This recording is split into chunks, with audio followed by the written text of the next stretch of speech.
నిర్గమకాండం 33వ అధ్యాయం. నిర్గమకాండం 33వ అధ్యాయం 18వ వాక్యాన్ని చదువుకుందాం. దయచేసి నీ మహిమను నాకు చూపండి.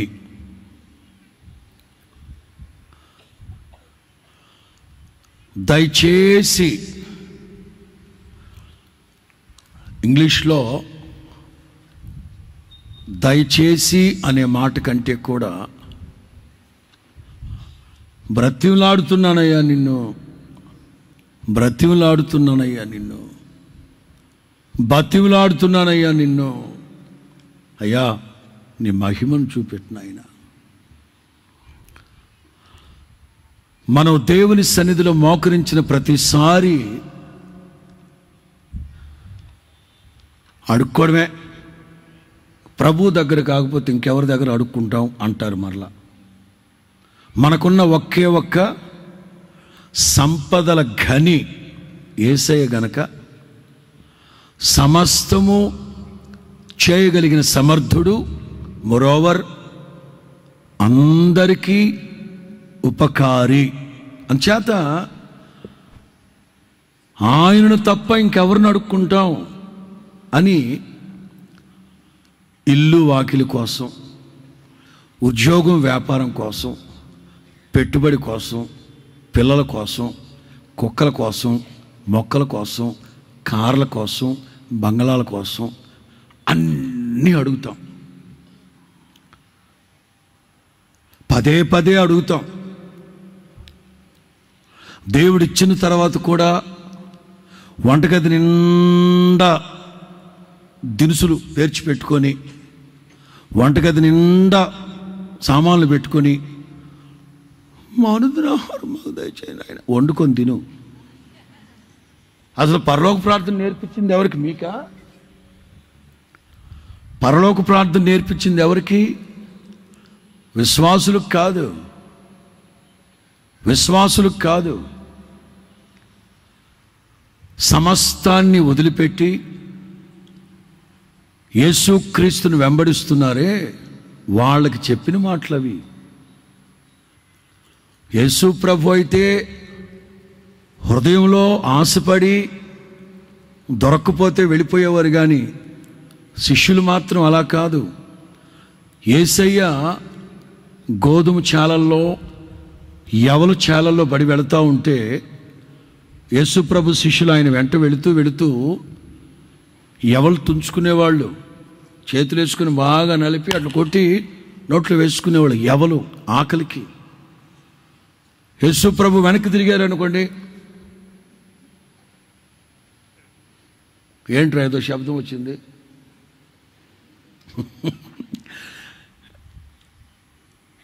అట్లా ఏ పూట ఏ అమ్మ పెట్టుద్దో పెట్టదో. యేసు ప్రభు ఆకలి కొని అంజూరపు చెట్టు దగ్గరకు వచ్చాడే, ఆ సందర్భాన్ని మీరు గమనిస్తే ఆ ముందు రోజు బేతనియాలో ఉన్నారు. ఈ మార్తమ్మ ఒట్టుట్టు మాటలు తప్ప ఉప్మా కూడా పెట్టి సావదు. బేతనియాలో సేవ ముగించుకొని వెళుతూ ఉండగా ఆయన ఆకలి కొని, మీకు అర్థమైందా ఎందుకు ఆకలైంది? మార్తమ్మ ఉప్మా పెట్టుంటే ఏ ఇబ్బంది లేదు కదా. కొంతమంది ఉంటారు మాటల్లో కోటలు కట్టేస్తారు, మ్యాటర్ ఉండదు. అలాగా చాలా విషయాలు ప్రభువు దగ్గర ప్రార్థన చేస్తాం, కానీ ఇట్లాంటి ప్రార్థన ఎవరన్నా చేశారా? ఫిలిప్పు కూడా ఓసారి యేసు ప్రభుని అడిగారు, రబ్బీ అస్తమాట్లు పరలోకమందున మా తండ్రి అంటుంటావు, నా తండ్రి అంటుంటావు, నా తండ్రి అంటుంటావు. ఓసారి ఆ తండ్రిని చూపెట్టకపోయావా? యేసు ప్రభు అనంత జ్ఞాని కదండి. సరే, ఏదో అల్ప సంతోషి తండ్రిని చూపెట్టమని అడిగాడు అని ఇవాళ తండ్రిని చూపెట్టాడు అనుకోండి. రేపటి రోజున పనిలో పని మమ్మీ గారిని కూడా చూపెట్టకపోయావు అంటాడు. అల్ప సంతోషం. ఈ మధ్య ఒక కొత్త బృందం ఒకటి బయలుదేరిందంట. హైదరాబాద్ ప్రాంతాల్లో ఈ మాయగాళ్ళందరూ మహానగరంలోనే చేరతారు. అదేంటి అర్థం కాదు. అందుకే వీళ్ళందరూ మహానగరంలో మాయగాళ్ళు ఉన్నాయి. ఇదిగో ఇట్లా తల్లి అని సంథింగ్ ఏదో బయలుదేరారట. వాళ్ళేవో పిచ్చి పిచ్చి బోధలు చెప్తున్నారట. జాగ్రత్త, జాగ్రత్త. ఎవరితోనైనా సరే ఎంతవరకు అయితే అంతవరకే. కాదు కూడదనుకుని రాసుకున్నారు పూసుకున్నారనుకో పెంట అయిపోతారు. జాగ్రత్త, మీ ఇష్టం. చాలా అడుగుతాం దేవుణ్ణి. ఆ మధ్య వాగ్దాన సందేశం అన్నాను కదా, ఆ నెల దేవుడు మీరే కోరుకోండర్రా ఏమన్నా చేస్తానన్నాడు. ఆ వాగ్దాన సందేశ కూడికలో నేను చెప్పిన మాటలు జస్ట్ వినండి. 118వ కీర్తనలో చెప్పానా? ముందుకు ఎందుకు చెప్తున్నాను ఈ మాట? వినండి అని. మీరు తల దించుతారు, ఎక్స్ట్రాలు చేస్తారని. 118వ కీర్తనలో ఉంటుంది. కీర్తనాకారుడు అంటాడు, దయచేసి నన్ను రక్షించండి, దయచేసి నన్ను అభివృద్ధి చేయండి. దబాయించకూడదు, బెదిరించకూడదు. నడుము మీరు చెబుతుగా అభివృద్ధి చేస్తావు చేయవా, చేస్తే చేయలే, మాట్లాడే అని దేవుడిని బెదిరించకూడదు, మొహం చిట్లించకూడదు. దయచేసి ఎవరు? మన తండ్రి కదా, మన తండ్రి కదా. 118వ కీర్తన 25లో ఉంటుంది. ఇప్పుడు కాదు, మరలా లైవ్ పెట్టుకొని చూడండి. ఈ వారం అంతా ఖాళీగానే ఉంటారుగా. 70వ కీర్తనలో భక్తుడు అంటాడు, దయచేసి నాకున్న గౌరవాన్ని పెంచండి ప్రభువా. ప్రస్తుతం నేను ఒక డిజిగ్నేషన్, ఒక హోదాలో ఉన్నాను. ఈ గౌరవాన్ని పెంచండి దయచేసి, దయచేసి, దయచేసి. ఇది అత్యద్భుతమైన ఒక అద్భుతమైన మాట. ఈ లోక సంబంధమైన వస్తువులు వాహనాలు కాకుండా, స్థిర చరాస్తులు కాకుండా, deep desire in his heart. మోషే హృదయంలో తీరని వాంఛ, దయచేసి మీ మహిమను నాకు చూపెట్టండి. దేవుడు అన్నారు 22వ వాక్యం, నా మహిమ నిన్ను దాటి వెళ్ళుచుండగా. 33వ అధ్యాయం 22వ వాక్యం నిర్గమ. నా మహిమ నిన్ను దాటి వెళ్ళుచుండగా, నా మహిమ నిన్ను దాటి వెళ్ళుచు ఉండగా ఆ బండ సందులో నిన్ను ఉంచి నిన్ను దాటి వెళ్ళేంత వరకు నా చేతితో నిన్ను కప్పెదను. స్తోత్రం చెప్పండి గట్టిగా. బండ సందులో నువ్వు ఆసక్తితో అడుగుతున్నావు గనక ఓకే. నా మహిమ నిన్ను దాటి వెళ్ళేటప్పుడు ఆ బండ సందుల్లో నీ కొరకు బండ ఒకటి ఉంది. ఆ బండను చీల్చి ఆ బండ సందులో నిన్ను పెట్టేస్తా.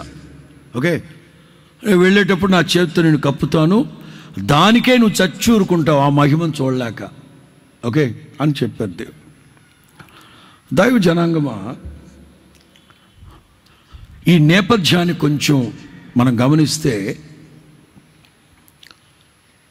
32లో మోషే కొండ దిగకుండా తడువు చేయుట ప్రజలు చూసినప్పుడు. ఎందుకు వెళ్ళారు మోషే? అనవసరంగా వెళ్ళాడా? పని పాట లేకుండా వెళ్ళాడా? కాదు, దేవుడు రమ్మంటేనే వెళ్ళారు.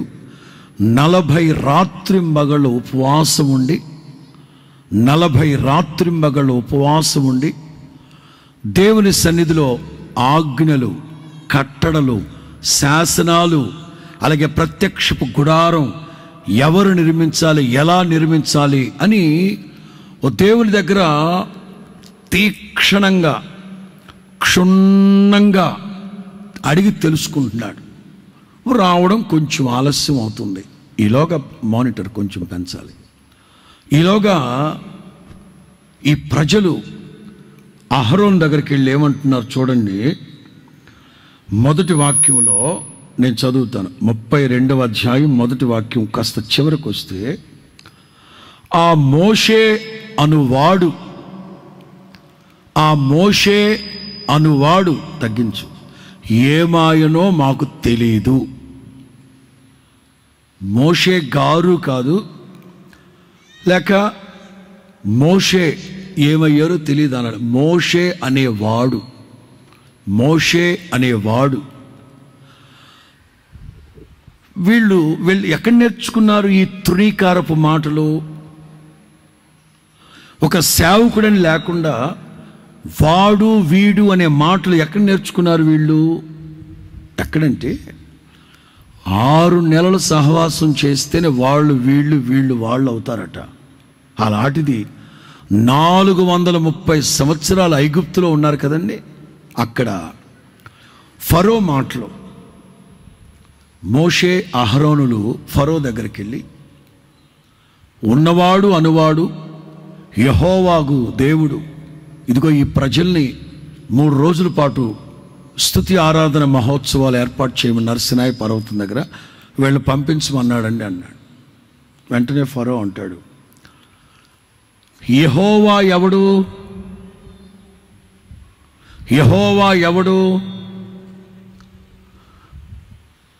ఒక్కొక్కడు ఉంటాడు. యేసు ప్రభుని వాడు వీడు వాడని మాట్లాడుతూ ఉంటారు. మీకేమో రక్తం వేడెక్కిపోతుంటుంది. ఒక్కొక్కడు ఉంటాడు సేవకుని వాడు వీడు వాడని మాట్లాడుతూ ఉంటారు. కాస్త ఓర్చుకోవడమే.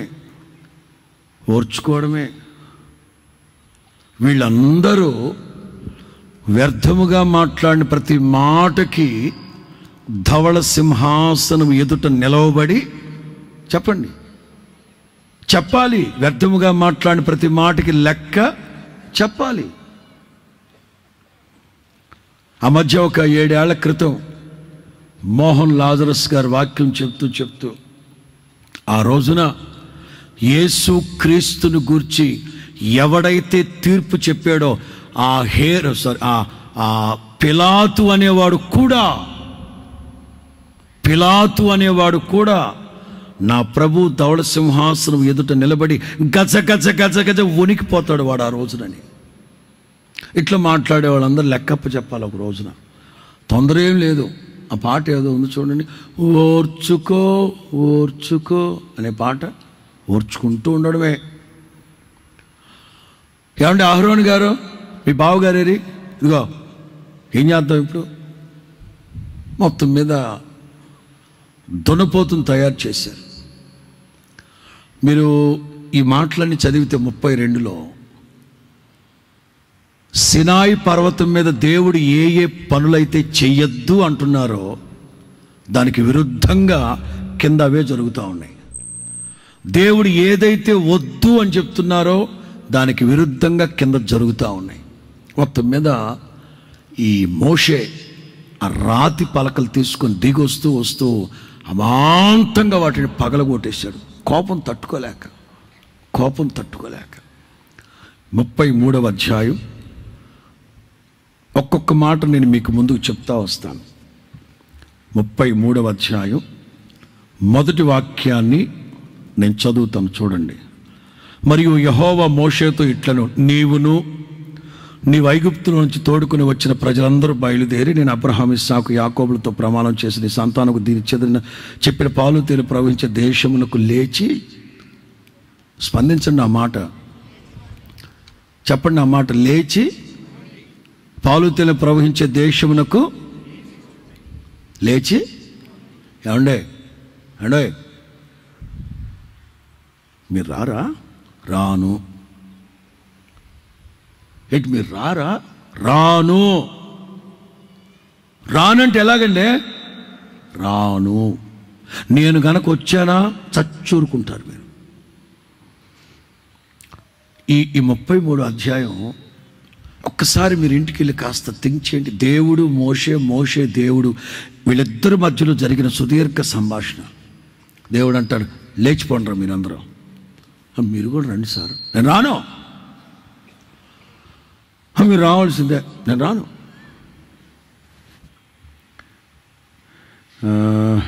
మూడో వాక్యమా కాదు, ఒక్క నిమిషం. రెండో వాక్యం, నేను నీకు ముందుగా దూతను పంపిస్తాను, మీరు వెళ్ళండి, నేను రాను.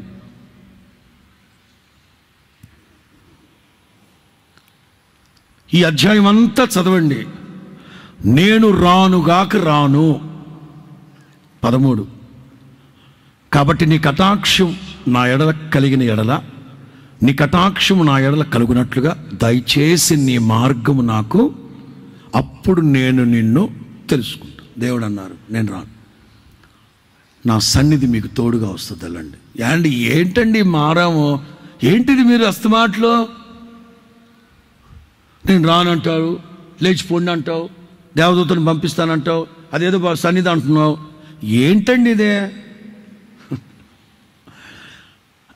దేవుని దగ్గర ఇట్లా మాట్లాడాలంటే గట్స్ ఉండాలి కదా, హక్కు ఉండాలి, స్వాతంత్రం ఉండాలి. చివరికి మోషే అడుగుతున్నారు, సరే ఇవన్నీ పక్కన పెట్టండి, దయచేసి మీ మహిమని నాకు చూపెట్టండి.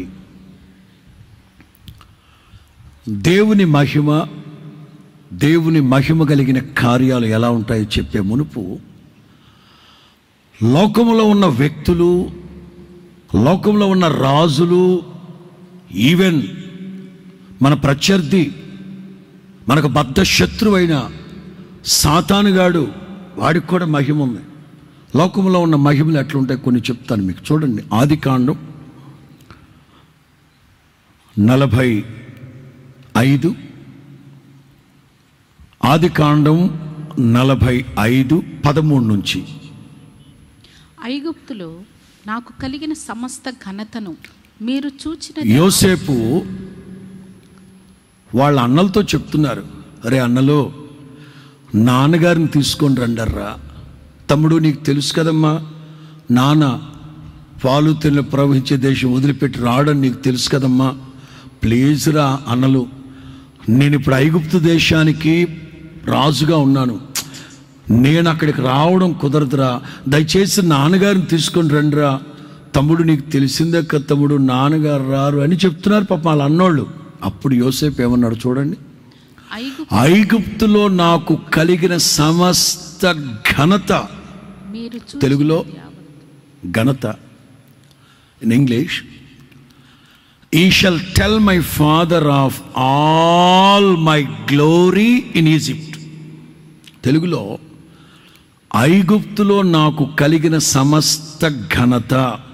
But in English, ye shall tell my father of my all glory in Egypt.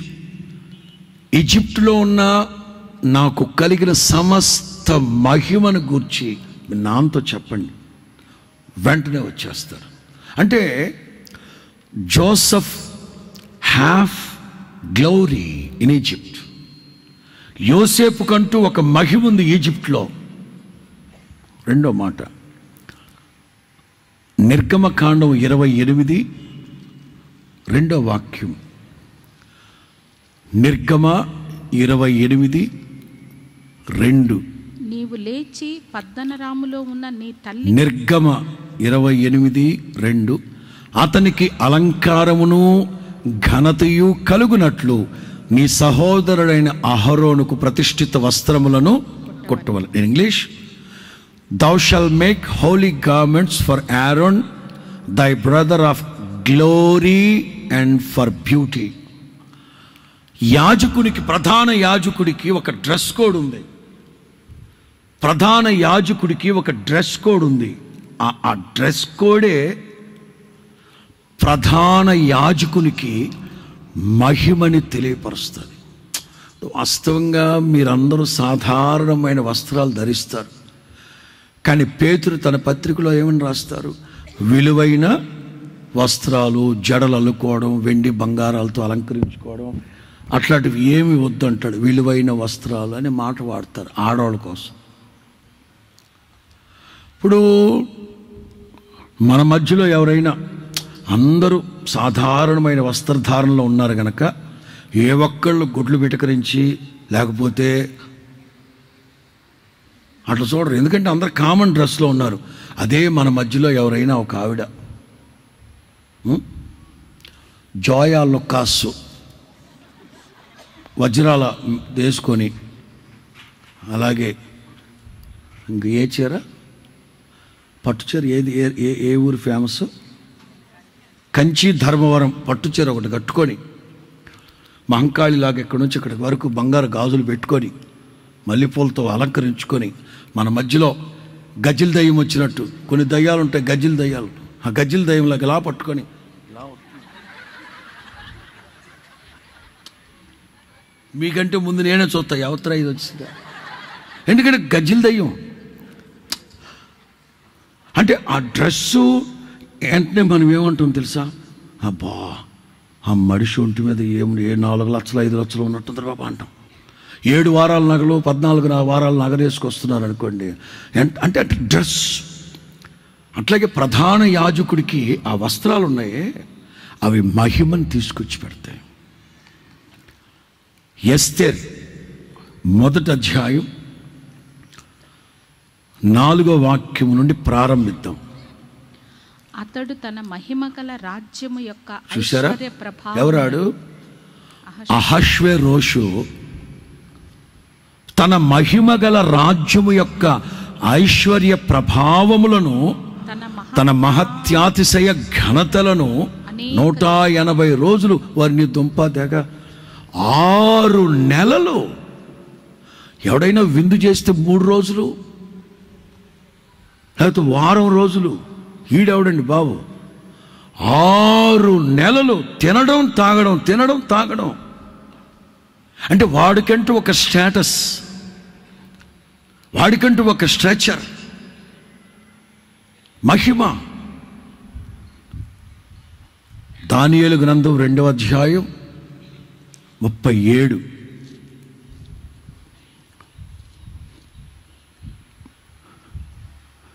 Daniel chapter 2:37. రాజా, పరలోకమందున్న దేవుడు రాజ్యమును, అధికారమును, బలమును, ఘనతయు తమరికి అనుగ్రహించి ఉన్నాడు. తమరు రాజులకు రాజై ఉన్నారు. చూడండి, ఇంగ్లీష్ బైబిల్లో Kingdom, power and strength and glory. ఇదిగో ఆడు బబులోని రాజు చుట్టూ చిడతల బ్యాచ్ ఉంటుంది. రాజా రాజా పరలోకమందు ఈ చిడతల బ్యాచ్ చెప్తున్నారు, నీకు గొప్ప మహిమ, నీ చుట్టూ మహిమ, అసలు మీ రాజ్యమే మహిమ అని ఇట్లెన్నో చెప్తా ఉన్నారు. దైవ జనాంగమా, వస్త్రాలను బట్టి, కట్టడాలను బట్టి, తనకున్న రథాలను బట్టి ఒక్కొక్కళ్ళు ఒక్కొక్క విధంగా వాళ్ళ మహిమని ఎక్స్పోజ్ చేస్తూ డెమాన్స్ట్రేట్ చేస్తున్నారు. అలాగే సందట్లో సడేమి అన్నట్టు ఈ దొంగ సచ్చినోడికి కూడా మహిమ ఉంది. ఎవరాడు? ఎవరు? సాతానుగాడు. మత్తయి సువార్త 4, మత్తయి సువార్త 4:8-9. మరల అపవాది మిగులు ఎత్తైన ఒక కొండ మీదకి ఆయనను తోడుకొని పోయి ఈ లోక రాజ్యములన్నింటినీ వాటి మహిమను, అంటే లోకములో కూడా ఒక మహిమ ఉంది, లోకములో కూడా ఒక మహిమ ఉంది. ఎత్తైన కట్టడాలు, వైభవము, గ్రీనరీ, తోటలు. ఒక్కొక్క దేశానికి వెళితే వాళ్ళ దేశం యొక్క ఔన్నత్యాన్ని తెలియపరిచేటట్లుగా ఒక్కొక్కటి ఉన్నాయి. మేము దుబాయ్ వెళ్ళినప్పుడు బుర్జ్ ఖలీఫా ఉంటుంది, 124 అంతస్తుల బిల్డింగ్. మీకు అందరికి తెలుసు, పెన్సిల్ లాగా ఉంటుంది గోపురం ఒకటి. దాంట్లో వెళ్ళేటప్పుడు ఆ కింద కూడా ఉంటుంది అండ్ ఓల్డ్ దుబాయ్ అని ఉంటుంది. జస్ట్ ఒక అంచనాగా చెప్తున్నాను, వినండి. ఒక 250 లేదా 300 వేసుకొని ముచ్చటగా ఒక 300 సంవత్సరాల క్రితం గల్ఫ్ కంట్రీస్ ఎలా ఉన్నాయి? 300 సంవత్సరాల క్రితం అరబ్ కంట్రీస్ అన్నీ ఎలా ఉన్నాయి? వాళ్ళ బతుకు తెరువేంటి? వాళ్ళు ఏమి తినేవాళ్ళు? అసలు ఎట్లా బ్రతికేవాళ్ళు? ఇప్పటికీ నీళ్లు లేక కాదు, ముక్కు పుటాలు గుబాళించేటట్లుగా అత్తరు కొట్టుకు తిరుగుతుంటారు. ఎట్లా అంత ఐశ్వర్యవంతులుగా మారారు? So for as my knowledge, అక్కడ కొన్ని విషయాలు తెలుసుకున్న వాటిని బట్టి చెప్తాను. గల్ఫ్ కంట్రీస్లో ఉన్న వాళ్ళందరూ ఇష్మాయిలు సంతతి కాదు. యాకోబుకి 12 మంది సంతతి. ఈ 12 మందిలో మనకు బాగా సుపరిచితమైన గోత్రాలు రూబేను, షిమ్యోను, లేవి, యోదా, మనష్షే, ఎఫ్రాయిము, ఆషేరు, ఇట్లాంటి వాళ్ళకు బెంజమిన్, ఇట్లా ఇంకా కొంతమంది ఉన్నారు. గాదు, దాను, నఫ్తలి, వీళ్ళందరూ ఉన్నారు. ఆ సంతతికి సంబంధించిన జీనియాలజీ ఆళ్ళు వీళ్ళు సిండికేట్ అయిపోయి కుమ్మక్కైపోయి పుట్టినోళ్ళు కూడా ఉన్నారు అక్కడ. అందుకే ఓ విధంగా చెప్తే ఇష్మాయేలును గురించి దేవుని మాట ఇసుక రేణువుల వలె భూ సంబంధమైన ఆశీర్వాదాలు అడిగి, అది ఇస్సాక్కి మాట్లాడి సావుండే ఆకాశ నక్షత్రం అంటే ఆత్మ సంబంధమైన. మీరు ద్వితీయోపదేశకాండంలో అండ్ యెషయా గ్రంథం 60వ అధ్యాయంలో ఉంటాయి. ఏమనంటే ఒక గోత్రాన్ని గురించి మాట్లాడుతూ ఇసుకలో దాగి ఉన్న రహస్య ద్రవ్యాన్ని నీవు పీలుస్తావు. ఇది ద్వితీయోపదేశకాండం. యెషయా గ్రంథంలో ప్రపంచ దేశాల్లో ఉన్న వర్తకపు ఓడలన్నీ నీ ఓడరేవుకు వచ్చి ఆగుతాయి. ఇవి కొన్ని మాటలు గుర్తుపెట్టుకోండి. బ్రిటిష్ వాళ్ళు పక్కా క్రైస్తవులు, పరిశుద్ధ గ్రంథాన్ని బాగా చదువుతారు కనుక వాళ్ళు ప్రపంచాన్ని గుప్పిట్లో పెట్టుకొని ఏలుబడి చేయాలనుకున్నప్పుడు ప్రపంచ దేశాలన్నీ తిరిగేటప్పుడు వాళ్ళకి ఈ మాట టచ్ అయింది. ఇసుకలో దాగి ఉన్న రహస్య ద్రవ్యాన్ని నీవు పీలుస్తావు. ద్వితీయోపదేశకాండం చివరి అధ్యాయాల్లో ఉంటుంది, అది తర్వాత చూసుకోండి. మీరు బ్రిటిష్ వాళ్ళు ఆలోచించారు, ఇసుకలో ఏదో రహస్య ద్రవ్యం ఉందట. అంత క్రితం వాళ్ళ పరిస్థితులు ఎట్లా? దుబాయ్, ఈ గల్ఫ్ కంట్రీస్ వాళ్ళు చెప్పన తలలు పైకెత్తండి. సముద్రంలో చేపలు పట్టుకోవడం, మట్టి మూకుళ్ళు పెట్టి మోతేయడం, ఇసుకలో మోచేతంత గొయ్యదవ్వడం, ఆ మూకుడు లోపల పెట్టడం, పైన ఇసుకేసాడు. అరగంటకి చేపలు ఉడికిపోతే బయటికి తీసుకొని తినడం. ఇది వాళ్ళ బతుకు. దుబాయ్ వాళ్ళ బతుకది 300 సంవత్సరాల క్రితం. కేవలం చేపలు పట్టుకోవడం, మట్టి మూకుల్లో పెట్టడం, మోచేతి గొయ్యదవ్వడం, ఇసుకలో ఆ మట్టి మూకుడు లోపల పెట్టి మూతేసి ఇసుకేసేయడం, అరగంట తర్వాత తీసుకుని ఇది. ఎప్పుడైతే బ్రిటిషర్సు ఇసుకలో దాగిన రహస్య ద్రవ్యాన్ని పేల్చడం ప్రారంభించారో, ఇప్పుడు మనం చూస్తున్నట్లుగా దేశాలు సుసంపన్నమైపోయాయి. ఒకప్పుడు ఎలా ఉన్నాయి అంటే, వాళ్ళ దేశ వైభవాన్ని గురించి చెప్పాలంటే ఒకప్పుడు అట్లుండేవాళ్ళమి, ఇప్పుడు మా దేశం యొక్క వైభవం ఇలా ఉంది అని ప్రతి దేశంలో చెప్తూ ఉంటారు. నా దేవుని ప్రియులారా, మోషే 40 సంవత్సరాలు ఐగుప్తులో ఉన్నప్పుడు అక్కడ ఎన్నో మహిమ కలిగిన అనుభవాలు చూసుంటాడు, అనుభవించాడు, ఎన్నో ఉన్నాయి. కానీ వాటన్నింటికి అతీతంగా దేవుణ్ణి అడుగుతున్నారు, దయచేసి మీ మహిమను నాకు చూపెట్టండి. ఒకే ఒక మాట అండి, ఆత్మీయులు దేవుని మహిమను ఎందుకు చూడాలి చెప్పనా?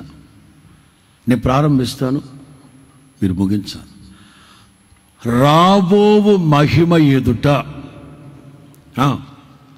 ఇప్పటి కాలపు చులకనైన శ్రమలు ఏమాత్రం ఎన్నదగినవి. ప్రతి క్రైస్తవుడు, ప్రతి ఆత్మీయుడు ఎందుకు దేవుని మహిమని చూడాలి అంటే, ఇదిగో ఈ లోకంలో ఎదురవుతున్న శ్రమలు, శోధనలు ఇవన్నీ తట్టుకొని క్రీస్తు సరళతలో నిలబడాలి అంటే మహిమని చూడాలి. ఇవన్నీ ఎందుకు తట్టుకుంటున్నామంటే, రాబోవు మహిమ అనేది ఒకటి ఉంది. ఇప్పటి కాలపు చులకనైన శ్రమలన్నింటిని మనం సహించాలంటే ఆ మహిమ కలిగిన ఒక దర్శనం మనకందరికీ కావాలి. ప్రభు దేవుడు చెప్తున్నారు, నేను నిన్ను దాటి వెళ్ళేటప్పుడు ఒక అద్భుతం జరుగుతుంది, ఒక భూకంపం వస్తుంది, బండ బద్దలైపోద్ది. ఆ బండ బద్దలోకి వెళ్ళిపో. నేను ఒక మాట రాసుకున్నాను ఇక్కడ. దేవుడు తన మహిమను చూపెట్టాలనుకున్నప్పుడు జరగకూడని కొన్ని పరిణామాలు జరుగుతాయి. జరగకూడని కొన్ని పరిణామాలు జరుగుతాయి. ఆ జరిగిన క్రమంలో మనకేమన్నా అయిపోద్దేమో, భూమి బద్దలైపోద్ది, భూకంపం వస్తుంది అన్నాడు. అప్పుడు మనం ఏమన్నా అయిపోతామేమో. మనం ఏమీ అవము, మనం క్షేమంగా ఉంటాం. ఆయన చేతితో మనల్ని కప్పేస్తాడు. కేడముతో కప్పినట్లుగా ఆయన మహిమతో కప్పేస్తాడు మనల్ని. మనకి ఏవీ కాదు. స్తోత్రం చెప్పండి గట్టిగా. 1-2 విషయాలు నేను మీకు తెలియపరుస్తాను. నిర్గమ 33:21. మరియు యెహోవా, నిర్గమ 33:21, ఇదిగో నా సమీపమున ఒక స్థలం ఉంది, నీవు ఆ బండ మీద నిలిచి ఉండాలి.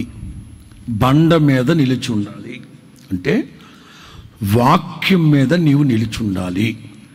ఎవరైతే నా మాటలు విని వాటి చొప్పున జరిగించే ప్రతి వాడు బండ మీద తన ఇంటిని కట్టుకుని బుద్ధిమంతుణ్ణి బండ మీదే నిలుచుండు, బండ మీదే నిలుచుండు, బండ మీదే నిలుచుండు. ఒకవేళ భూకంపం వచ్చుద్ది, ఒకవేళ జరగకూడని కార్యాలు జరుగుతాయి, కానీ నిన్ను మాత్రం అటు ఇటు కదిలిపోయి ఊగిపోయి ఏది జరిగినా నిన్ను మాత్రం యథాస్థానంలో కృంగిపోకుండా అదే స్థానంలో నేను నిలిపి నా మహిమను నీకు చూపెడతాను. రాజుల మొదటి గ్రంథం, రాజుల మొదటి గ్రంథం 19వ అధ్యాయం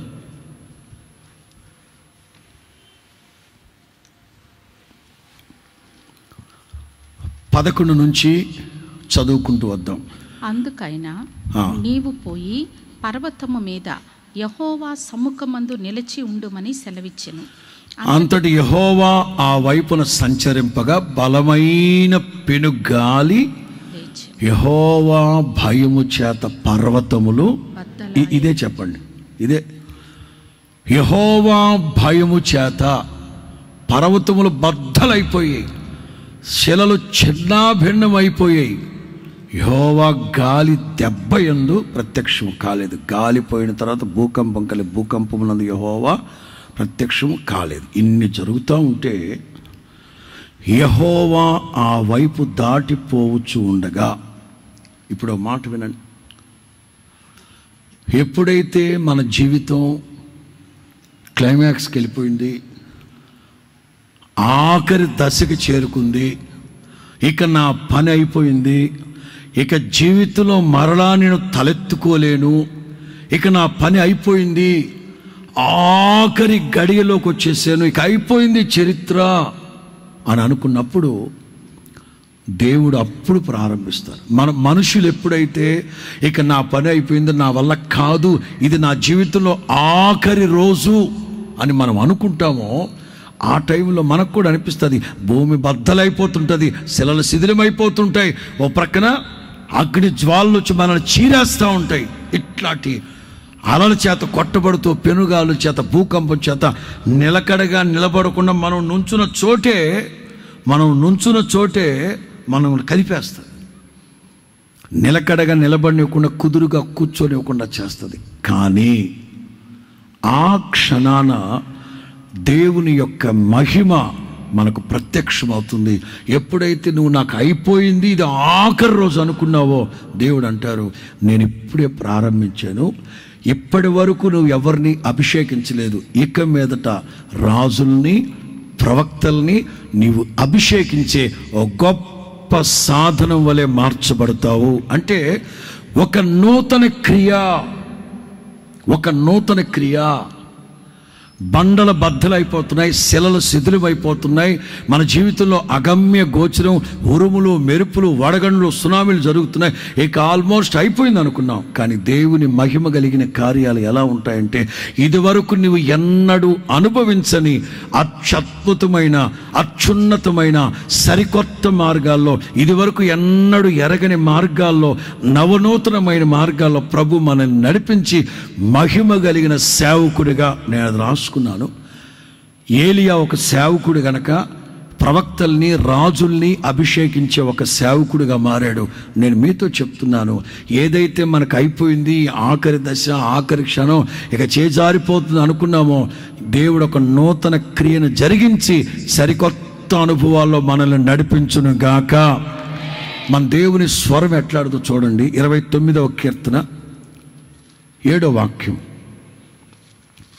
29వ కీర్తన 7వ వాక్యం. యెహోవా స్వరము అగ్ని జ్వాలలను ప్రజ్వలింపచేయుచును. తెలుగు బైబిల్లో యెహోవా స్వరం అగ్ని జ్వాలలను ప్రజ్వరిల్ల చేయును. In English, the voice of the Lord డివైడెత్.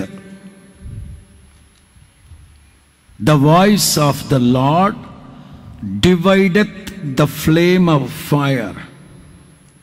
తెలుగులో రాసుకుంటే మంచిదే. యెహోవా స్వరం అగ్ని జ్వాలలను ఇదిగో విభజించును, చీల్చును, బద్దలు చేయును. సంథింగ్ ఏదో 3 మాటలు రాసుకోండి. విభజించును, చీల్చును, బద్దలు చేయును. ఒక్కొక్క మాటగా చెప్తాను. నిర్గమకాండం 14:16 వాక్యం. నిర్గమ 14:16. నీవు నీ కర్రను ఎత్తి ఆ సముద్రము వైపు మోషే నీవు నీ కర్రను ఎత్తి ఆ సముద్రం వైపు నీ చెయ్యి చాపి పాయలు. చెప్పానా? విభజిస్తుంది దేవుని స్వరం, చీలుస్తుంది, బద్దలు చేస్తుంది. డివైడెత్. సముద్రం 2 పాయలుగా మారడం అసాధ్యం. విశ్వాసం అట్లాగే ఉండాలి. మోషే ఐగుప్తులో ఉన్నప్పుడు సకల విద్యలు అభ్యసించాడు, సకల శాస్త్రాలు అవపోసన పట్టాడు. ఐగుప్తులో ఉన్నప్పుడు మోషేకి తెలియని శాస్త్రం అంటూ లేదు. ఒక్కోసారి మనకు కొత్తగా ఉంటుంది, కానీ ఆయా శాస్త్రాలు చదివిన వాళ్ళకి అద్భుతంగా ఉంటుంది. ఊరికే కొన్ని ఉంటాయి, బాక్స్గా ఉండే ఒకటి ఇస్తే మనకిస్తే మనం దాన్ని తిప్పుకుంటూ ఉంటాం సరదాగా. మనకు చేత కాదు. ఆ టాలెంట్ ఉన్న వాళ్ళకి అయిపోదు. ఒక 2 ఇనుము ముక్కలు ఇట్లా ఉంటాయి, లింక్ అయిపోయింటాయి. మనల్ని దీమంటే ఎవరికా ఇది ఎట్లా తీద్దాం, దానికి ఒక సూత్రం ఉంటుంది. ఆ సూత్రం పేరు ఆర్కామీడియా ఏదో ఉంటుంది కదా. అది ఏదో చిన్నప్పుడు 40 ఏళ్ల క్రితం చదువుకున్నాం. ఏ మీడియా అమ్మా? ఆర్కిమెడియా. Good, thank you.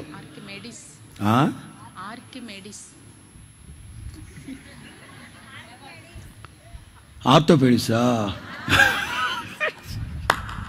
ఆర్థోపెడిస్ అంటే ఎముకలు జబ్బురా, ఏదో మెడిసిన్లే కానీ వారి ఆగా.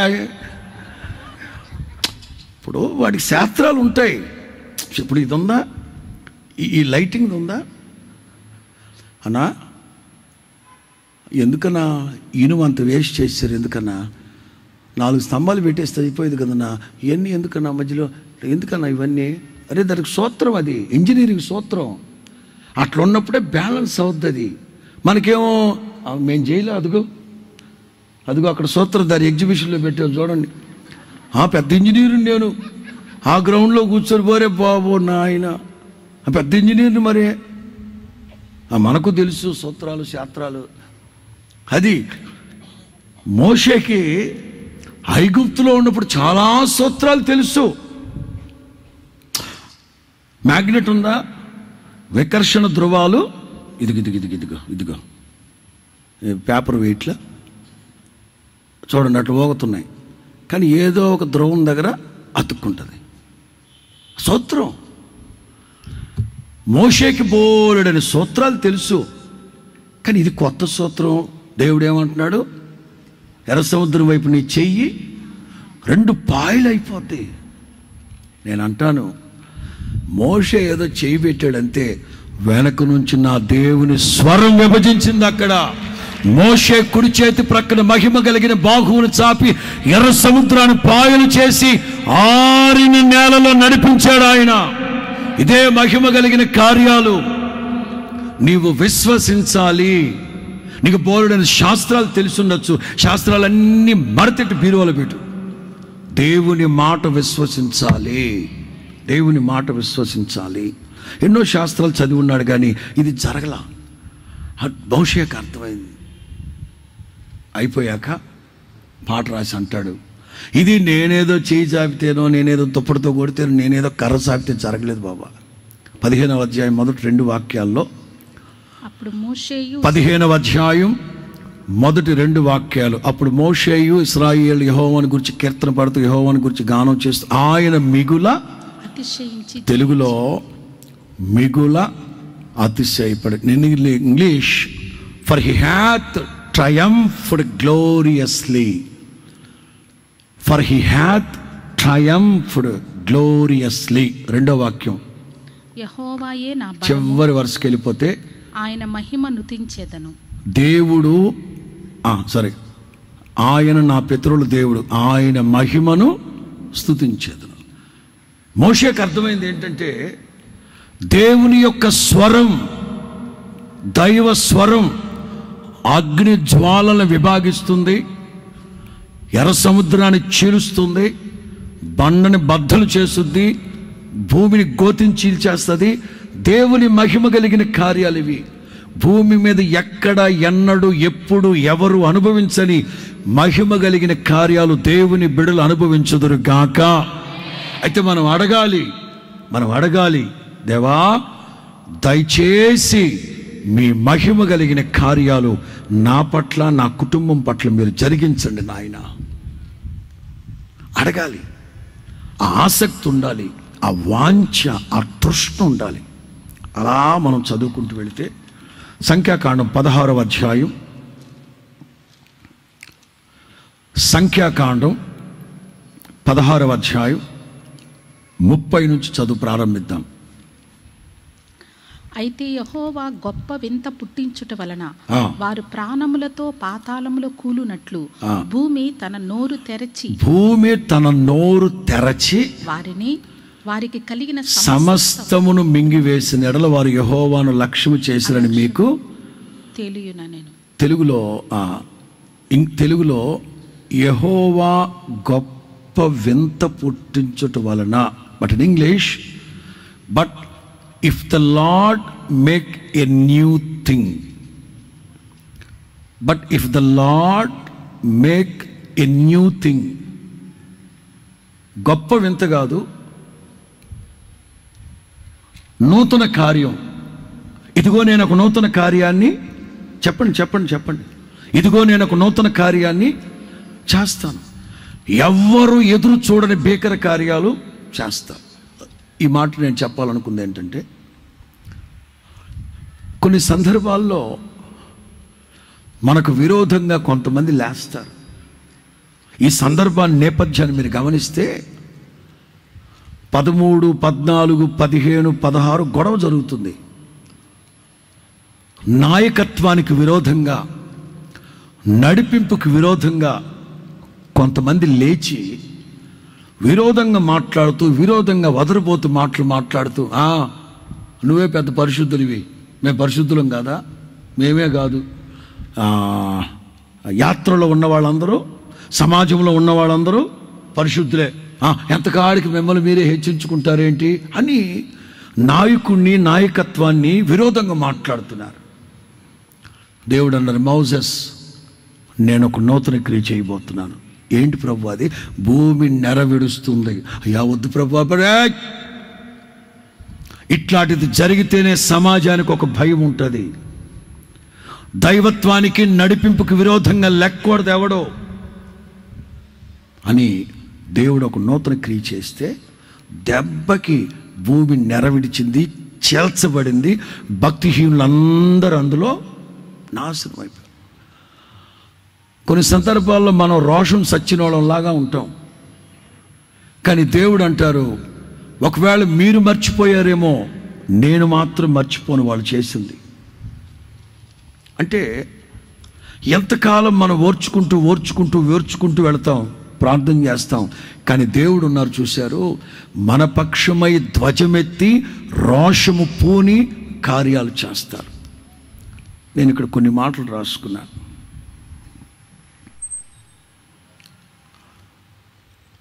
శత్రువులు కొంతమంది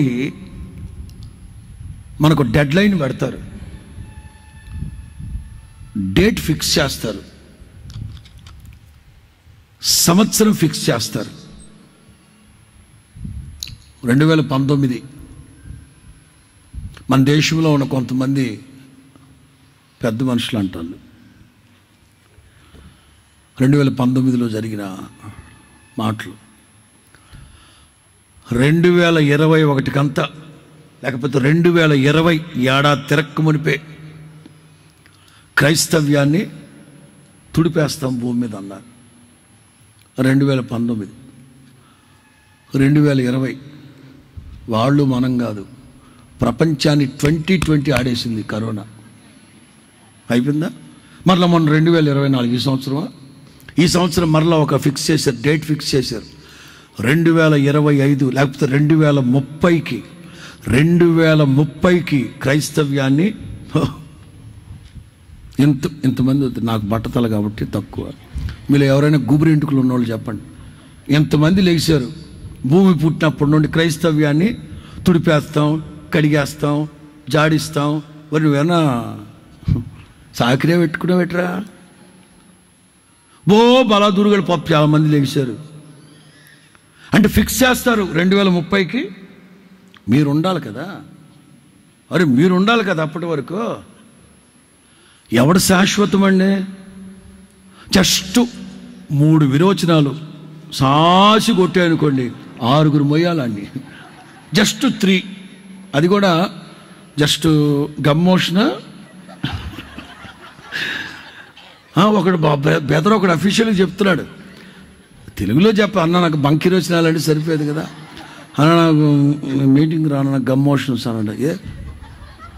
గమ్మేంట్రా అన్న అంటే మనకు తెలదు కదా ఇంగ్లీషు. ఎవడు శాశ్వతం?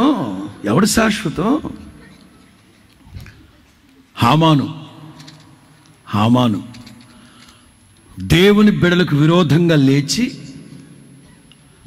హామాను అనేవాడు ఒక వ్యక్తి కాదు, వాడి వెనక భయంకరమైన మాఫియా వ్యవస్థ ఉంది.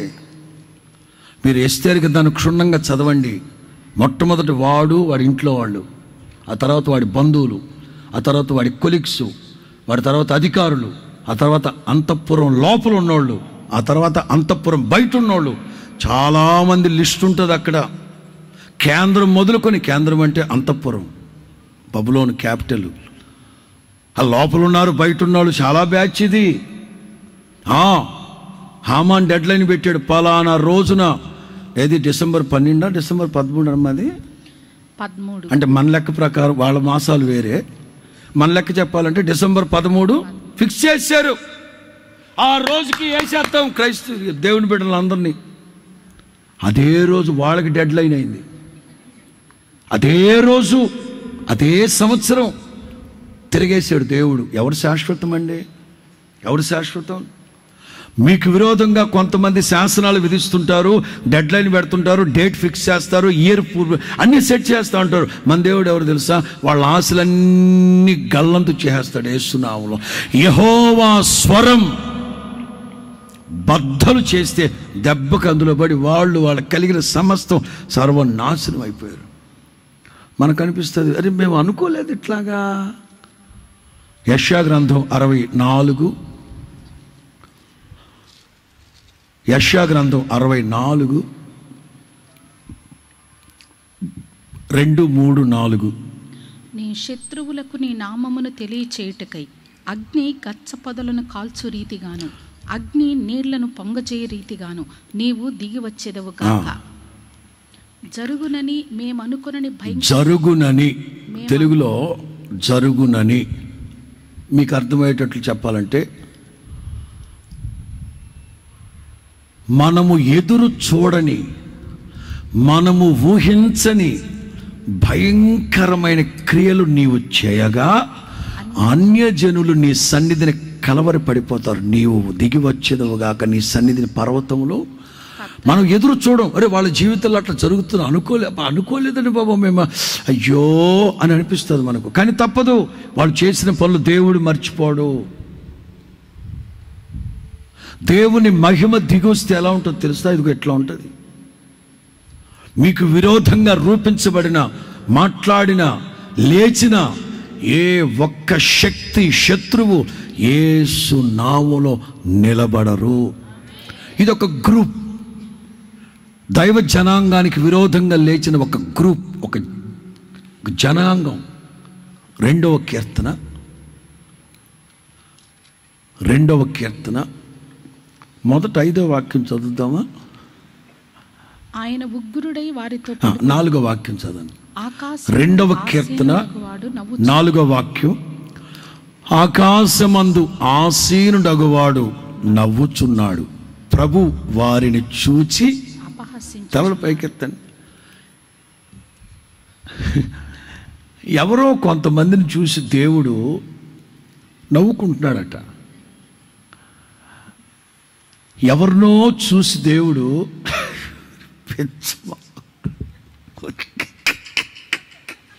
అని నవ్వుకుంటున్నాడు దేవుడు. మనకు అర్థం కాదు, ఏట్రా బాబు దేవుడు ఒక్కడే నవ్వుకుంటాడు.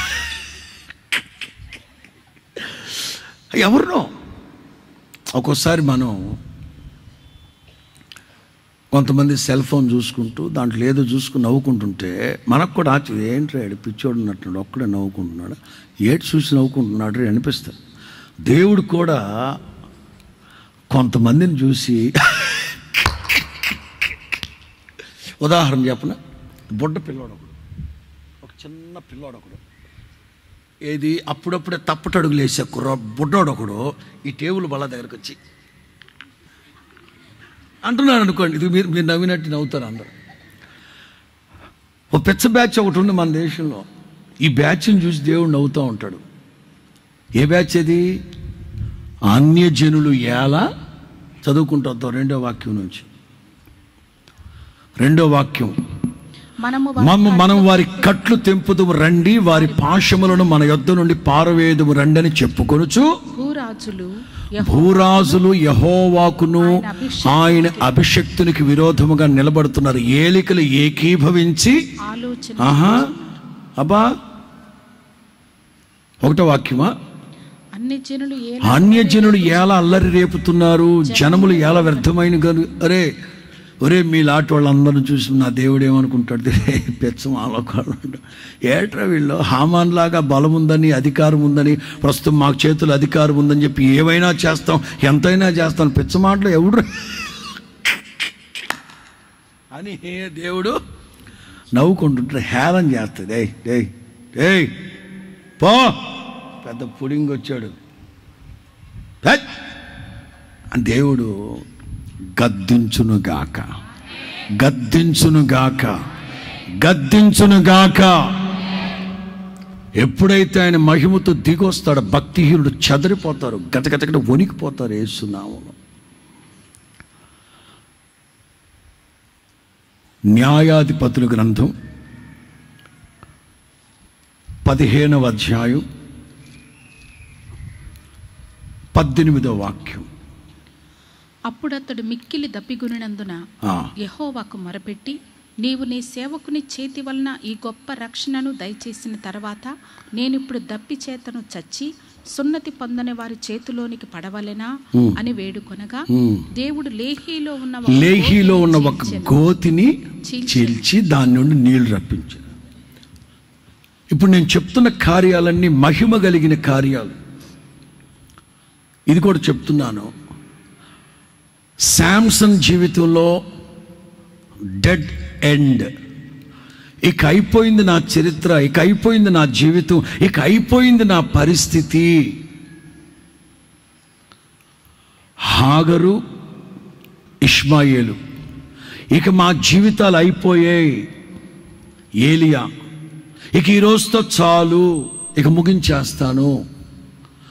చాలామంది ఇలాగా ఈ రోజుతో, ఇవాళతో ఇక అయిపోయింది, నేను నా కొడుకు నా జీవితం. శాంసన్ గురించి నేను రాసుకున్న మాట ఏమిటంటే, ఇక ఈ రోజుతో నా సేవ అయిపోయింది. ఒకప్పుడు మహిమకరంగా సేవ చేశాను, ఒకప్పుడు దేవుని కోసం ఎన్ని ఘనకార్యాలు గొప్ప కార్యాలు చేశానో. ఉత్తదే సంసోను జీవితంలో 3 యుద్ధాలు జరిగాయి. సంసోను ఏలుబడి చేసి న్యాయాధిపతిగా ఉన్నది 20 years. ఒక ఆడకూతురు 40 సంవత్సరాలు ఉంది. పేరు ప్రఖ్యాతులు లేని షమ్గర్ అనేవాడు 40 ఏళ్ళు ఉన్నాడు. చిన్నోళ్ళే 40 ఏళ్ళు, 25 ఏళ్ళు, 30 ఏళ్ళు, 45 ఏళ్ళు, 52 సంవత్సరాలు చేస్తే మనోడు మాత్రం ఒక బలాఢ్యుడు 20.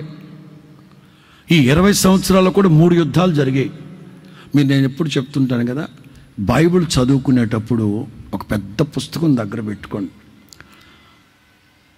న్యాయాధిపతుల గ్రంథం 13వ అధ్యాయం స్టార్ట్ చేశారా? ఇప్పుడు కాదులే, 13, 14, 15, 16కి సంసోన్ లైఫ్ అయిపోద్ది. సంసోన్ లైఫ్ క్షుణ్ణంగా చదివేటప్పుడు కొన్ని హైలైట్స్ రాసి పెట్టుకోండి. ఒక సింహాన్ని చంపేసి వచ్చాడు, తల్లిదండ్రులు చెప్పలా. ఆ సింహం కడుపులో తేనుంటే దాన్ని నాకేసి వచ్చాడు, తల్లిదండ్రులకు చెప్పలా. ఇట్లాంటివన్నీ రాసి పెట్టుకోవాలి, హైలైట్స్ అనమాట. ఎప్పుడెప్పుడు ఎక్కడెక్కడ దేవుని ఆత్మ సంసోను రేపింది 3 సార్లు. 3 యుద్ధాలు చేశారు. ఈ 3 యుద్ధాలు దేవుని కోసం కానీ దేవుని ప్రజల కోసం కానీ చేయలా. 1, లవ్ కోసం చేశాడు. 2, లవ్ ఫెయిల్యూర్ అయిందని చేశాడు. 3, లవ్ శాంతం. నేను అబద్ధం చెప్పట్లేదు, మీరు చదవండి బైబిల్లో. నేను అబద్ధం చెప్పట్లేదు. దేవుని కోసం దేవుని ప్రజల కోసం చేసి సావలేదాడు. లవ్వో దీనికోసమే చేశాడు యుద్ధాలన్నీ. ఒక్కటి కూడా దేవుని కోసమే. 3 యుద్ధాలు. ఆడకూతురి అన్ని సంవత్సరాలు దేవుని ప్రజలు చక్క పరిపాలించింది, న్యాయాధిపతురాలుగా ఉండి. నువ్వేవా బలవంతుడివి, వ్రతపుత్రుడివి, నాజీరు వ్రతాన్ని పాటించినోడివి. ఆలోచించండి. ఒక సేవకుడు ఒకవేళ దూరాన సమీపాన ఎవరైనా సేవకులు నా దేవుని మాటలు వింటుంటే, ఒకవేళ నా సేవ ఇంతటితో అయిపోయిందని దిగులు పడుతూ బాధపడుతున్నారా? నా ప్రభు చెప్తున్నాడు, మహిమతో మరల దిగొచ్చి మీ సేవని మరల పునరుజ్జీవింప చేయునుగాక. సేవ ఎక్స్టెన్షన్, ఎక్స్పాండింగ్. నా దేవుడు మీ సేవను మరల పునరుజ్జీవింప చేయునుగాక. ఎప్పుడైతే మనం డెడ్ ఎండ్ అనుకుంటామో, అకస్మాత్తుగా దేవుని హస్తం ఒక గోతిని చీల్చెను, బండను చీల్చెను, ఎర్ర సముద్రమును పాయలు చేసెను, భూమి నెరవిడిచెను. దేవుని మహిమ దిగొస్తే ప్రత్యర్థులకి ప్రళయం కనబడుతుంది, కానీ దేవుని బిడ్డలు సేఫ్ జోన్లోనే ఉంది. స్తోత్రం చెప్పండి గట్టిగా. నేల నెరవిడిచింది. మోషే, ఇశ్రాయేలు అందరూ బాగానే ఉన్నారు, భక్తిహీనులు మాత్రమే లోపల పడ్డారు. అక్కడ ఎర్ర సముద్రం పాయలైంది. దేవుని ప్రజలు మాత్రం సేఫ్గా వెళ్ళిపోయారు. మునిగింది ఎవరు? శత్రువులు, ఐగుప్తు, ఫరో వాడి సైన్యం. దేవుని ప్రజలు క్షేమంగానే ఉంటారు. ఇంకొకే ఒక మాట చెప్పాను, ముగిస్తాను. జకరియా గ్రంథం 14వ అధ్యాయం.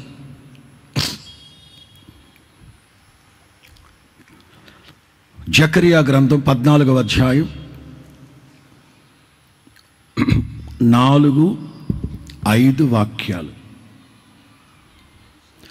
జకరియా 14:4-5.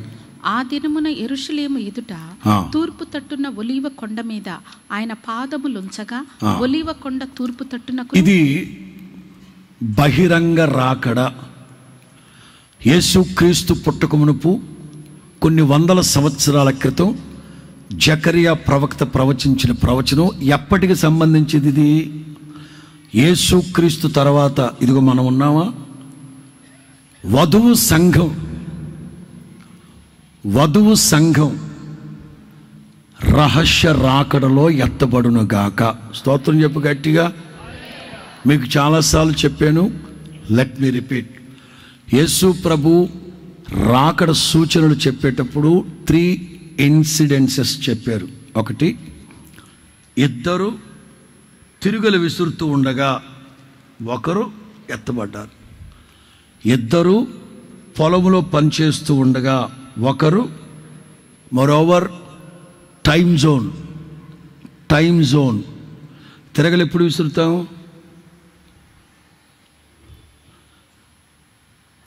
ఆడలేడీస్ చెప్పండి, తిరగలు ఎప్పుడు విసురుతాం? ఏంది కొత్తగా చూస్తారు మీరు? సోమరోళ్ళు అయితే ముందు రోజే పప్పు రుబ్బేసి వారానికి సరిపడ పప్పు రుబ్బి సద్దిపేటలో పడేస్తారు అనుకోండి. గుణవతి అయిన భార్య అయితే ఉదయాన్నే లేచి, మీకు ఎవరికి ఆ లక్షణాలు లేనట్టున్నాయి. ఇద్దరు తిరుగులు విసురుతున్నారంటే మార్నింగ్ టైం, పొలంలో పనిచేస్తున్నారంటే మధ్యాహ్నం, రాత్రి ఇద్దరు పడక మీద పడుకొని ఉన్నారు. Time zone. దేశంలో టైం జోన్ ఉంది కదా. ఇప్పుడు మనకెంత టైము? 9:30 అయింది. 9:30. అమెరికా శాన్ ఫ్రాన్సిస్కోలో టైం ఎంతో తెలుసా? ఉదయం 9:30 అయింటుంది. న్యూయార్క్లో ఐ థింక్ 11:30-12 అయింటుంది ఇప్పుడు. అదే దుబాయ్లో 6 అయింది. ఇజ్రాయెల్లో 6 అయింది. దుబాయ్లో 7:30 అయింటుంది. టైం జోన్ ఒకటి, టైం జోన్ 2. ప్రభు రాకడలో ఎంతమంది ఎత్తబడతారు, ఎంతమంది విడవబడతారంటే ఒక రేషియో. ప్రపంచంలో పవిత్ర హృదయులై మారు మనసు పొంది పాపక్షమాపణ నిమిత్తం బాప్తిసం పొంది పరిశుద్ధంగా జీవిస్తూ ఉన్న వాళ్ళు ఒక 200 కోట్ల మంది ఉన్నారనుకోండి. ఆ 200 కోట్ల మందిలో ఎగ్జాక్ట్లీ సగమే. అందుకే రేషియో ప్రభు చక్కగా చెప్పారు, ఇద్దరిలో ఒకరే. 200 కోట్ల మందిలో 100 కోట్లే. అది కూడా టైం జోన్, ఉదయమైనా మధ్యాహ్నమైనా రాత్రి అయినా. పరిశుద్ధమైన సంఘం ఇద్దరు తిరుగులు విసురుతూ ఉంటే ఒకరు ఎత్తబడిపోయిన సంగతి పక్కన వాళ్ళకి తెలియదు. దీన్నే రహస్య రాకడ. మా పితరులు పరిశుద్ధులు నేర్పించిన రాకడ గూర్చిన ఉపదేశం. 2000 సంవత్సరాల క్రితం యేసు క్రీస్తు కన్య మరియ గర్భమందు బాల యేసుగా పుట్టాడు. రెండవసారి ప్రత్యక్షము కాబోతున్నాడు. అలా ప్రత్యక్షమైనప్పుడు కేవలం పెండ్లి కుమార్తె సంఘం మాత్రమే ఆయనను చూస్తారు. మొదటి 3.5 సంవత్సరాల తర్వాత బహిరంగ రాకడ. అది ఇక్కడ జకరియా 14లో రాసింది బహిరంగ రాకడ. అప్పుడు అందరూ ఆయన్ని చూస్తారు. ఆయన పొడిచినోళ్ళు కూడా. అంటే బహిరంగ రాకడ. వధువు సంఘం ఎత్తబడేదేమో రహస్య రాకడ. మొదటి 3.5 సంవత్సరాల శ్రమలు ముగించిన తర్వాత యేసు ప్రభు ఒలీవల కొండ మీదకి వచ్చేది రహస్య బహిరంగ రాకడ. మీరు ఇప్పుడు గమనించండి, చదవండి. యెరూషలేము ఎదుట తూర్పు తట్టున ఒలీవ కొండ మీద ఆయన పాదములు నడిమికి విడిపోయి, సగము కొండ ఉత్తరపు నడిమికి విడిపోయి సగం కొండ ఉత్తరం వైపు, సగం కొండ దక్షిణానికి జరిగిపోద్ది కనుక విశాలమైన లోయ ఒకటి ఏర్పడును. ఆ లోయే కిద్రోను లోయకి కనెక్ట్ అవుతాయి. ఆ లోయే కిద్రోను వాగుకి కనెక్ట్ అయితే కిద్రోను వాగు గుండా వచ్చి గోల్డెన్ గేట్లో దాటబడి యెరూషలేములో ఆ మందిరంలో వచ్చి కూర్చుంటాడు. చదవండి. క్రీస్తు విరోధ సంగతి వల్ల మాట్లాడుతాం. కొండల మధ్య కనపడు లోయ ఆజీలు వరకు సాగగా మీరు ఆ కొండ లోయలోనికి పారిపోదురు.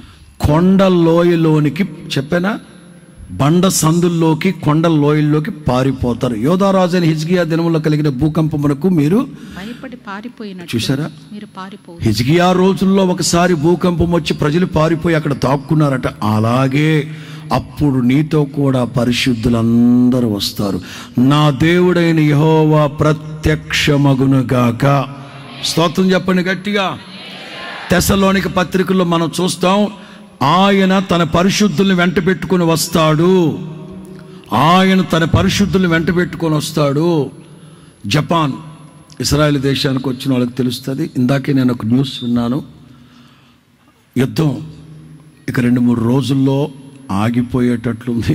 అదే సందర్భంలో ఐగుప్తు రాజధాని కైరోలో శాంతి సమావేశాలు జరుగుతున్నాయి. అదే సందర్భంలో 100 కొలది రాకెట్లు లెబనాన్ ధ్వంసం చేసే ఇందాకే. కానీ 2-3 రోజుల్లో యుద్ధం ఆగిపోయేటట్టుందట. ఇందాకే న్యూస్ విన్నాను. ఆగిపోవును గాక, సమాధానకర్తయ్యకు దేవుడే దాన్ని చల్లార్చును గాక. ఎందుకంటే మేము వెళ్ళాలి అక్కడికి, అందుకని వచ్చే నెల వెళ్ళాలి. అందుకని గమనించండి, అసలు ఇశ్రాయేలు దేశమే కొండల మీద కట్టబడిన దేశం.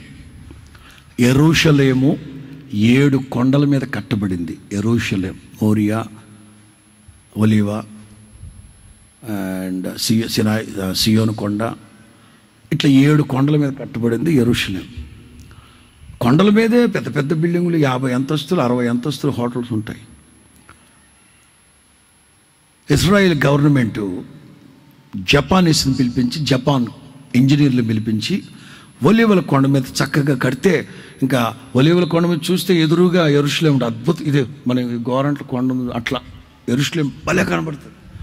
అంచేత పెద్ద పెద్ద ఇంజనీర్ని జపాన్ నుంచి పిలిపించి కన్స్ట్రక్షన్కి సంబంధించి వాళ్ళని జియోగ్రాఫికల్ ఏమంటారు వాళ్ళు, భూగర్భాలని అది వాళ్ళకి చెప్పారు. వాళ్ళు బాగా సర్వే చేసి గూగుల్లో బాగా డెప్త్గా వాళ్ళు చెక్ చేస్తే ఒలీవల కొండ లోపల నుంచి ఆల్మోస్ట్ పగులుతూ బీటలు వారుతూ పైకి వస్తుంది. అంటే ఒలీవల కొండ. జపాన్ ఇంజనీర్ల బృందం చెప్పిన మాట, పొరపాటున ఒలీవల కొండ మీద ఏ కన్స్ట్రక్షన్ చేయొద్దు. ఇది రాబోతున్న కొద్ది సంవత్సరాల్లో ఒలీవల కొండ 2గా చీలిపోబోతుంది. వాళ్ళు మొన్న చెప్పారు జపాన్ వాళ్ళు. 1000 సంవత్సరాల క్రితమే జకరియా ప్రవక్త చెప్పారు, ఒలీవల కొండ 2గా చీలిపోద్ది. అప్పుడు దేవుని ప్రజలందరూ బండ సందులోకి వెళ్ళి దాక్కుంటారు. ఆయన వేవేల పరిశుద్ధులను వెంట పెట్టుకొచ్చినప్పుడు కొన్ని కార్యాలు జరుగుతాయి. దైవ జనాంగమా, నేను మీకు చెప్పదలిచిన మాట, యెహోవా నామం బలమైన దుర్గం. నీతిమంతులు పరిగెత్తుకుంటూ వెళ్ళి అక్కడికి వెళ్ళిపోతాడు. బండ సందులలో ఎగురు నా పావురమా. ప్రకటన గ్రంథం 12వ అధ్యాయం 12 నుంచి ప్రారంభిద్దాం. అందుచేత పరలోకమా, ప్రకటన గ్రంథం 12వ అధ్యాయం 12 నుంచి చదువుకుంటూ వెళదాం. పరలోక వాసులారా ఉత్సహించుడి, భూమి సముద్రమా మీకు శ్రమ. అపవాది తనకు సమయము కొంచెమే అని తెలుసుకొని బహుక్రోధము గలవాడై మీ యొద్దకు దిగి చెప్పెను. ఆ ఘట సర్పము తాను భూమి మీద పడద్రోయబడి ఉండటం చూచి ఆ మగ శిశువును కనిన స్త్రీ హింసించెను. అందువలన ఆమె అరణ్యములో ఉన్న తన చోటికి ఎగురినట్లు గొప్ప పక్షిరాజు రెక్కలు ఆమెకి ఇవ్వబడిను. అచ్చట ఆ ఘట సర్పమును చూడకుండా ఆమె ఒక కాలం, మీన్స్ సంవత్సరం, అర్ధకాలం. నా మాటలు అర్థమవుతున్నాయా? ఏ కాలం అమ్మా? అర్ధకాలం. అంటే మొదటి 3.5 సంవత్సరాల తర్వాత ఇదిగో ఇవి వస్తాయి. సంఘం ఎత్తబడిపోతుంది. సూర్యుని ధరించి చంద్రుడి మీద ఉన్నామే ఎత్తబడి మగ శిశువును కని ఎత్తబడిపోతుంది. ఆ విడవబడిన సంఘానికి శ్రమలు వచ్చినప్పుడు పరిశుద్ధులందరూ వెళ్ళి ఆయన రెక్కల నీళ్ళలో దాక్కుంటారు. వాళ్ళకే శ్రమ కలుగుతుంది. ఘట సర్పం సాతాను క్రీస్తు విరోధి ఎన్నో శ్రమలు పెడతాడు, కానీ వాళ్ళు దాగి ఉంటారు. దైవజనాంగమా, ఇట్లాంటి అనుభవాల్లోకి క్రైస్తవ సమాజం వెళ్లకుండా ఉండాలంటే యేసుక్రీస్తు అలంకరింపబడిన రాజుగా వధువు సంఘము నిమిత్తం వచ్చినప్పుడే మనమందరము రహస్య రాకడలోనే మనం ఎత్తబడదుము గాక. ఇక ఒలీవల కొండ చేల్చబడ్డం, అక్కడ దాక్కోవడం, ఇవన్నీ మనకొద్దు. ఆత్మీయులు అనబడే వాళ్ళకి ఇట్లాంటి అంతవరకు మనం వెళ్ళకూడదు. అందుచేత ప్రభు మనకిచ్చిన రక్షణని భయముతో వణుకుతో కొనసాగించుకుంటూ మరలా చెప్తున్నాను, మీ మహిమను నాకు చూపెట్టండి, మీ మహిమను నాకు చూపెట్టండి, మీ మహిమను నాకు చూపెట్టండి అంటే ఎందుకు అంటే అలా చూసి చూసి చూసి చూసి చూసి చూసి ఆయన వలే మారిపోవాలి. నేను వందల సార్లు చెప్పాను 13-14 సంవత్సరాల క్రితమే చెప్పాను నేను ఈ మాటలు. ఒక కుర్రాడు ఏంటో మరి వాళ్ళు మనం స్పష్టంగా గమనించవచ్చు ఆ విషయాలన్నీ. కొంతకాలం ఇదిగో ఈ తలకై చీకేసిన తాటిముట్లాగా ఉంటుంది. ఏమిట్రా అది? మా అభిమాన హీరో స్టైల్ అన్నది. ఓకే, ఒకానొక సందర్భంలో చొక్కా గుట్టిస్తాడా, ఇక్కడ లాగేస్తాడు. ఇక్కడ వరకు కుట్టించుకోవడం దేనికి, లాగడం దేనికిరా? ప్యాంటు కుట్టించుకోవడం దేనికి, ఎక్కడ పడితే అక్కడ కోసేసుకోవడం దేనికిరా? ఎందుకు? మనం ఏమన్నా అన్నాం అనుకోండి, అన్నా అది ఎయిర్ ఫ్రీ అన్నా, తీసేయకపోయావా ఆల్ ఫ్రీ అయిపోద్ది. ఇదా మరలా ఒకానొక సందర్భంలో అనా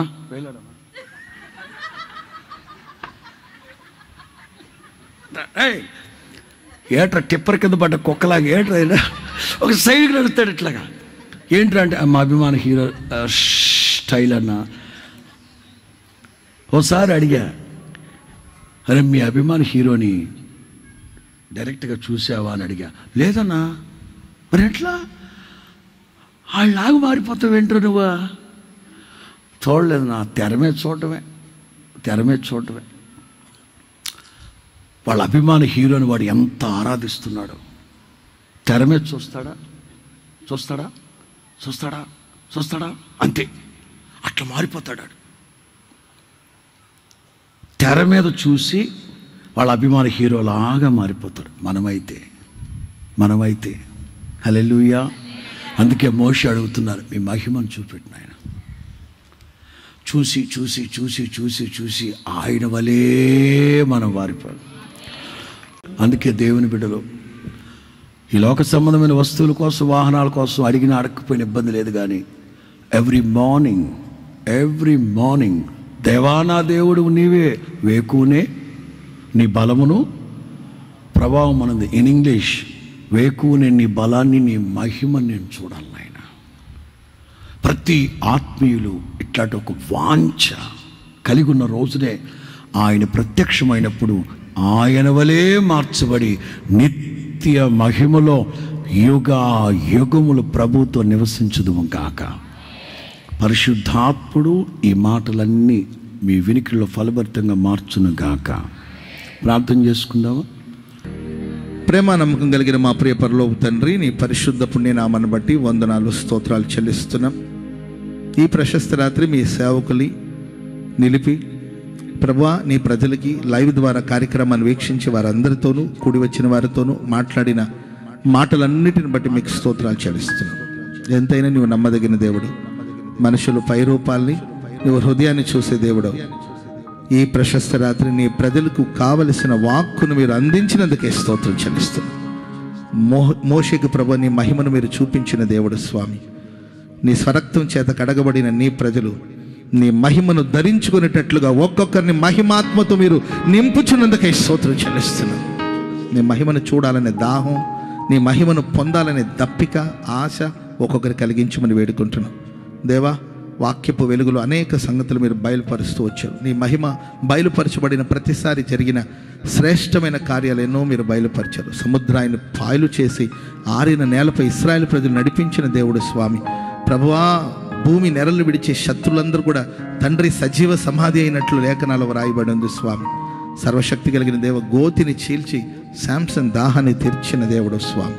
ప్రభువా, మీ స్తోత్రం. నీ మహిమ బయలుపరచబడినప్పుడంతా జరిగే కార్యాలు, ఎన్నో శ్రేష్టమైన మాటలు మీరు మాకు అందించినందుకే స్తోత్రం. ఈ వాక్యాన్ని పెడచెవిని పెట్టకుండా, వాక్యాన్ని స్వచ్ఛమైన మనసుతో అంగీకరించి నీ కొరకు సాక్షిగా బ్రతుకున్నట్లు సహాయం చేయమని వేడుకుంటున్నాను. దేవా, నీ ప్రజలకు నుండి బయలుదేరి వెళుతుండగా ఒక్కొక్కరిని మహిమతో మీరు కప్పబోతున్నందుకే స్తోత్రం. మహిమతో నింపబోతున్నందుకే స్తోత్రం. మహిమతో నింపబోతున్నందుకు స్తోత్రం తండ్రి. ప్రతి వారిని అగ్ని జ్వాలలవని మీరు మార్చబోతున్నందుకే స్తోత్రం. ఘనమైన కార్యాలు చేయండి. వాక్యాన్ని అందించిన ప్రభా మీ సేవకులను బట్టి స్తోత్రం. అన్నకు మంచి ఆరోగ్యాన్ని ఇవ్వండి, కృప దయచేయండి, బలపరచండి స్వామి. సేవలు మరింత ఆశీర్వాదకరంగా వాడుకోండి. వాళ్ళు చేస్తున్న ప్రయాణాల్లో తండ్రి సర్వ ప్రయత్నంలో ఇస్రాయేలుకు మీరు తోడుగా ఉండమని వేడుకుంటున్నాం. నిత్యము ప్రభా మీ సన్నిధి మీ సేవకునితో ఉంచుమని వేడుకుంటున్నాం స్వామి. మరి అడుగుపెట్టిన ప్రతి స్థలమును మీరు మహిమగా మార్చబోతున్నందుకే ఘనపరిచి ఆశీర్వదించి తండ్రి బలపరచమని మీ సేవకులు మీ కృపా వాక్యానికి అప్పగిస్తున్నాం. ఆశీర్వదించి దీవించండి. ఈ ఆరాధన ఇప్పటివరకు మీరు ఆశీర్వాదకరంగా జరిగించినందుకై వందనాలు, స్తోత్రాలు, కృతజ్ఞతాస్తుతులు చెల్లిస్తూ యేసుక్రీస్తు ప్రశస్త నామాన ప్రార్థన చేసి అడిగి వేడుకుంటున్నాం తండ్రి, ఆమేన్. మన తండ్రి అయిన దేవుని ప్రేమ, కుమారుడైన యేసుక్రీస్తు వారి కృప, పరిశుద్ధాత్మ దేవుని సన్నిధి, సహవాసము, సమాధానం ఇప్పుడును ఎల్లప్పుడూ కూడి వచ్చిన మనకును సకల కోటి పరిశుద్ధులకును, దేవుని వాక్యాన్ని శ్రద్ధగా ఆలకించిన వారికి, వాక్యాన్ని బోధించిన సేవకులకి సదాకాలం తోడి ఉండి నడిపించుగాక. ఆమేన్, ఆమేన్. హల్లెలూయా, హల్లెలూయా.